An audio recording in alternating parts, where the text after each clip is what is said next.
സർവശക്തനായ ദൈവത്തിൻ്റെ അതിപരിശുദ്ധ നാമം അതിയായി മഹത്വപ്പെടുമാറാകട്ടെ. നിങ്ങൾ ശ്രവിക്കുന്നത് ജീസസ് വോയിസ് മെസ്സേജ്. എല്ലാ ശ്രോതാക്കൾക്കും കർത്താവായ യേശുക്രിസ്തുവിൻ നാമത്തിൽ സ്വാഗതവും സ്നേഹവന്ദനവും അറിയിക്കുന്നു. അല്പസമയ ധ്യാനത്തിന് ഒരു തിരുവചനം വായിക്കുന്നു. യെഹെസ്കേൽ പ്രവാചകൻ്റെ പുസ്തകം അധ്യായം 39 വാക്യം 29.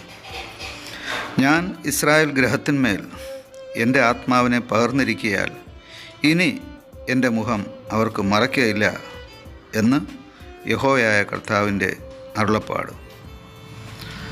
കർത്താവിൽ പ്രിയരെ, നാം വായിച്ചു കേട്ട യെഹെസ്കേൽ പ്രവാചകൻ്റെ പുസ്തകം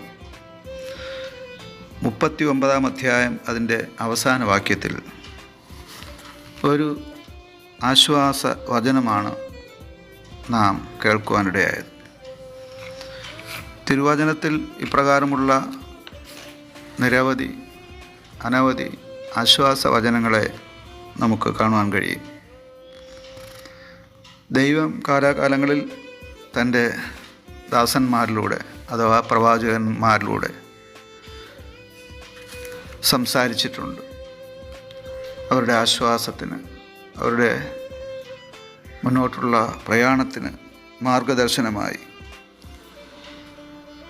പല സന്ദർഭങ്ങളിൽ ഇങ്ങനെ ദൈവം തൻ്റെ ജനത്തോട് സംസാരിച്ചിട്ടുണ്ട്.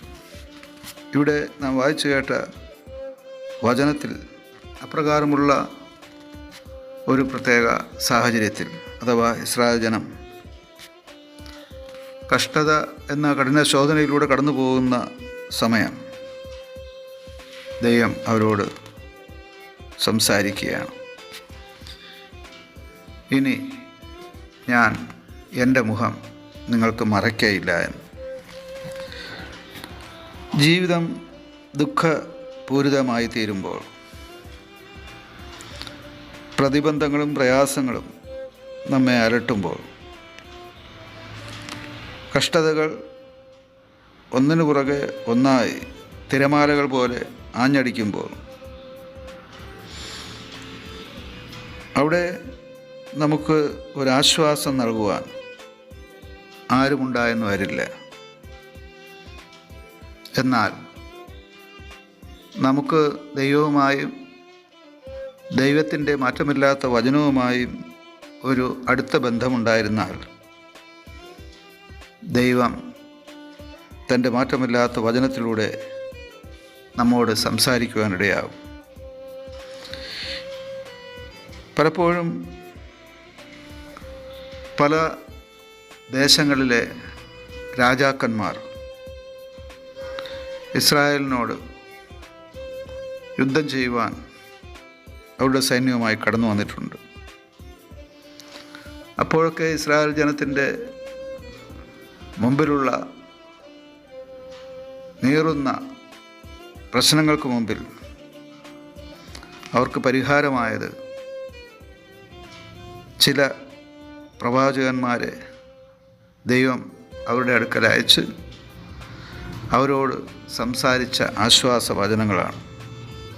ഈ സൈന്യ നിമിത്തം നിങ്ങൾ ഭയപ്പെടേണ്ട, ഞാൻ നിങ്ങളോടുകൂടെ ഉണ്ടായിരിക്കും, നിങ്ങൾ ഇപ്രകാരം മുന്നോട്ട് പോകണമെന്ന് ദൈവം മാർഗനിർദ്ദേശം നൽകുകയും ചെയ്തുകൊണ്ടിരുന്നു. നമ്മുടെ ജീവിതത്തിൽ വിവിധങ്ങളായിട്ടുള്ള പ്രതിസന്ധികളിലൂടെ കടന്നു പോകുമ്പോൾ നാം ഓർത്തുകൊള്ളേണ്ടുന്ന ഒരു വചനമാണ് ഇനി എൻ്റെ മുഖം അവർക്ക് മറയ്ക്കയില്ല എന്നുള്ളത്. നമ്മെ എല്ലാവരും തള്ളിക്കളയുമ്പോൾ, നമുക്ക് ഇനി ആരുമില്ല എന്ന ചിന്ത വരുമ്പോൾ, എല്ലാവരും നമുക്കെതിരാണെന്ന ആ ഒരു മനോഭാവം നമുക്കുണ്ടാകുമ്പോൾ, ഈ സന്ദർഭങ്ങളിലൊക്കെ നമുക്ക് അത്യാവശ്യമായ ഒരു ചിന്തയാണ്, ദൈവം എന്നെ കാണുന്നു, ദൈവം എന്നെ സഹായിക്കും, അവിടുന്ന് ഒരിക്കലും തൻ്റെ മുഖം എന്നിൽ നിന്നും മറയ്ക്കുകയില്ല എന്നുള്ളത്. ഓരോ പുതിയ പ്രഭാതവും നമുക്ക് ദൈവം വാഗ്ദാനം ചെയ്തിരിക്കുന്ന വാഗ്ദാനങ്ങളെ അത് മനസ്സിലാക്കുവാനും ഓർക്കുവാനും നമ്മുടെ ഹൃദയത്തിൽ സംഗ്രഹിക്കുവാനും നമുക്ക് സാധിച്ചാൽ